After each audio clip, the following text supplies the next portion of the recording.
Ngayong araw na to meron tayong sasagutin.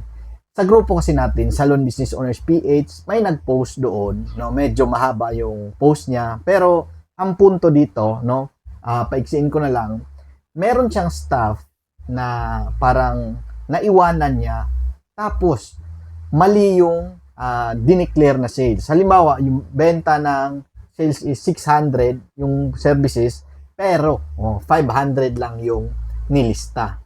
Ngayon, ang tanong ko sa'yo, tatanggalin mo ba siya or hindi? Yan. Okay.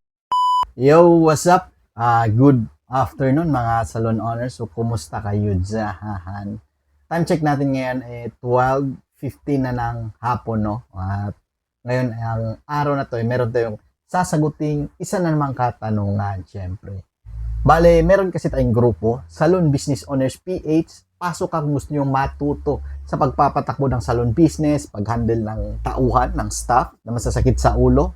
Nako, problema natin yan at solusyonan natin yan. Lalo yung mga late, yung absent, yung mga pasaway. Basic na basic sa atin yan. Sa mga hindi nakakilala sa akin, ako nga pala si Jeff Cinco, isang entrepreneur at isang salon owner na meron ng 9 years na experience sa pagpapatakbo ng salon business. Kaya yung usapang problema sa tauhan, nako, basic yan. So ngayong araw na to meron tayong sasagutin.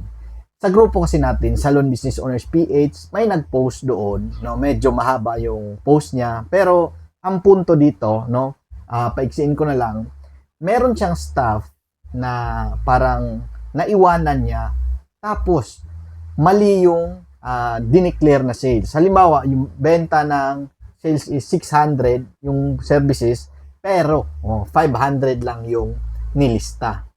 Ngayon, ang tanong ko sa'yo, tatanggalin mo ba siya or hindi? Yan. O, comment ka muna. At comment ka kung saan yung salon mo at kumusta ang benta ngayong buwan ng Nobyembre. So ngayon, para sa akin, as meron akong 9 years na experience sa salon business. So para sa akin, pag-usapang pera talaga, pera ha pera. Pag-usapang pera, nako, automatic, sigurado, tanggal yan. Bakit? Bibigyan ko kayo ng halimbawa, ng sample. Etong mga tauhan natin, lagi nang sinasabi ng iba na mahalin natin, ituring natin ang pamilya, alagaan natin, respetuhin natin, o basta ibigay mo na lahat ng kabaitan. O yan yung sabi ng karamihan. Ngayon, dahil din sa payo na yon, sinunod ko yon. Sinunod ko yon. Lahat binigay ko. Meron na kaming boarding house noon, libre pa snacks, may tanghalian pa, at syempre kung ano-ano pang mga kalukuhang kabaitang pinagagawa natin. Pero ito yung nangyari. Yung manager ko dati, no, umabot na siya ng siguro mga 3 or 4 na taon sa amin. Nangyari to December na. Tuwing December kasi, alam naman natin, no, last mga 3 years o last year, napaka-busy na ang buwan na yan. Ngayon, yung manager namin na aming pinagkakatiwalaan ulitin ko, pinagkakatiwalaan. Okay? Yung aming manager na pinagkakatiwalaan na mahal namin, na tinuring namin pamilya. Sabi ng iba, turing mo daw ng pamilya. Nagawa kaming nakawan. Nagawa kaming lukuhin. Nagawa kaming abusuhin. Hindi naman sa ganun kalaki yung halaga niya, pero as nagsisimulang negosyante ng salon owner, pag-usapang pera, napaka-importante yan. Bawat benta, bawat halaga, bawat barya, automatic lista yan. Nakasulat yan. Hindi pwedeng mawawala. Kahit piso. Yan. Yan yung mga prinsipyo natin. Pero, dahil nga sa mabait tayo, no? Karamihan naman sa atin, mga nag-uumpisang negosyante o salon owner, tayo naman ay mababait. Ngayon, kadalasang nangyayari dyan, yan yung dahilan. Kaya tayo naaabuso, kaya tayo mananakawan, kaya tayo maloloko, or basta, alam niyo na. 'Di ba? Yung manager namin, siya yung may hawak ng sales every day. Araw-araw, pinapadala namin yun sa kanya. Dahil nga sa tiwala, dahil nga sa kapamilya, ang turing mo sa kanya, nagkaroon ng problema.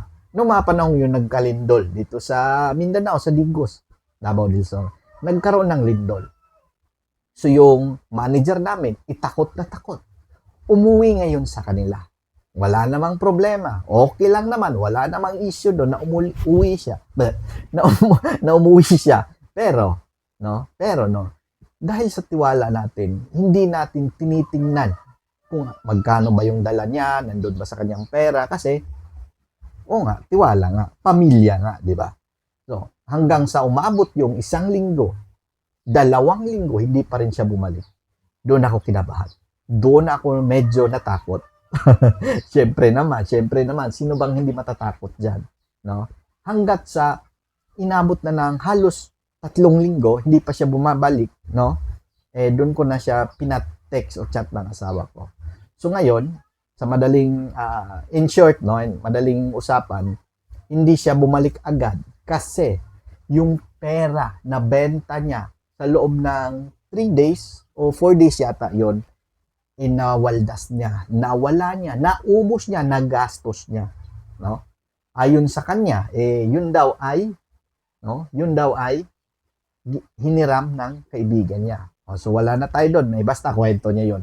Pero ang punto dito, napaka-importante ng pera sa atin, ng benta sa atin. Tapos hindi mo to naprotektahan. Yung halaga naman ng ninakaw sa amin is nasa mga worth 30 or 40k, mahigit. So, ang punto ko lang dito mga salon owners, pag-usapang pera talaga, pag-usapang nawala, pag-usapang ninakaw, kinuha, hindi nilista, automatic talaga, no? Para sa akin, tatanggalin agad yan. Automatic yan.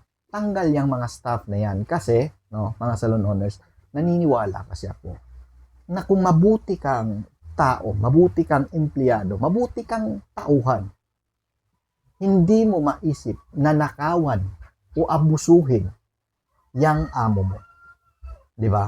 Kasi, alam nyo ba ang risk ng mga salon owner? Kami yung sumugal. Kami yung pumusta. Kami yung mamumblema kung kulang yung benta. Kung lugi, abonado, problema namin yan. No? So, kung yung staff mo na yon, no? Balik tayo doon sa katanungan. Kung yung staff niya, 600 yung singil, tapos 500 lang yung nailista, tatanggalin niya ba daw? Para sa akin pag-usapang pera, uulitin ko, pag-usapang pera, benta, basta pera, tanggal yan, no? Tanggal yan, automatic yan. Kasi, ito yung mga hindi nyo na-realize, no, mga salon owner. Maaring, lapit ko yung camera. Maaring, 100 lang yan. 50 pesos lang yan. 100, 200 o 300 lang yan. Isang beses mo lang nahuli. Pero paano pag ganito yung nangyari? Paano pag 3 beses na yan paulit-ulit umula noon, ninakawan ka na yan? Diba? Paano pag ganun yung nangyari? At first time mo lang siyang nahuli. First time mo lang nalaman na nawala yung 100. Hindi na ilista. So kung anumang kadahilanan, biglang dumulas sa bulsa niya. Diba? Naisip niyo ba yun? Basta sa akin, para sa akin, automatic tanggal. Pag-usapang pera, pag may nawala, pag may ninakaw, may nabuso, basta nagnakaw, tanggal yan. Yan yung mga tauhang hindi dapat patatagalin. No? Maaring ngayon 100, 200, 500. Paano pag umabot sa 20,000, sa 30,000, sa 50,000? Kaya mo ba yun? Kaya mo ba yung maisip? Kaya mo ba yun na yung buhay ng negosyo mo nakasalalay sa benta, ininakaw lang nila? Kinuha lang nila nang walang kadahilanan. Maraming nagsasabi sa akin, no? Marami akong basher, kung napanood nyo yung mga post ko. Maraming nagagalit sa akin, no? Nagmamayabang ba daw ako? Nagpapasikat ba daw ako? No?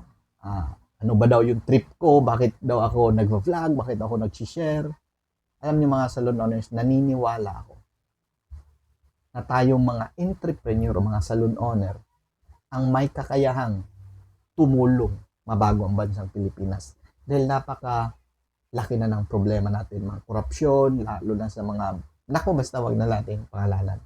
Pero naniniwala ko na kung dadami ang mabuting entrepreneur o negosyante, kaya pa natin yung ayusin. At kaya ako nag-share ng aking mga kaalaman, ng aking idea o aking mga technique sa pagpapatakbo ng salon business dahil kailangan dadami tayong mabuting negosyante. At syempre, responsibilidad mo bilang salon owner na bumenta, na kumita, na maprotektahan ang iyong negosyo para syempre makapagdagdag tayo ng branch, mapagpapalaki ang ating negosyo.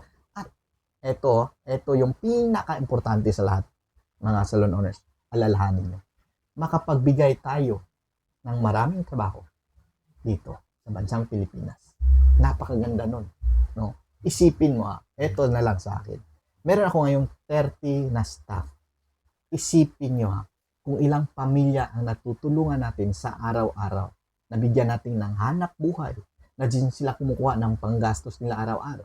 Pambayad sa eskwelahan, pambayad ng bills, o pambili ng pagkain. Di ba? So, galingan natin mga salon owners at ang pagnenegosyo ng salon masakit sa ulo. Pero naniniwala ako na kung magkaisa tayo mga owners, kaya nating masolusyonan ang ganitong mga problema. Pasok ka sa ating grupo Salon Business Owners PH at i-share mo na rin to ang ating Facebook page, no, sa ibang mga kaibigan natin na mga salon owners o barbershop owners o mga massage, spa, para naman makatulong tayo sa iba. At kung gusto nyong mapanood yung mga ganitong vlog, mga video, follow na rin ako, Japsin ko. Siyempre, tuloy-tuloy tayong magbigay ng mga technique o sikreto sa pagpapatakbo ng salon business. At yan lang, huwag kalimutang magdasal at magpasalamat sa buong may kapal. Bye-bye! Tumaw-tumaw!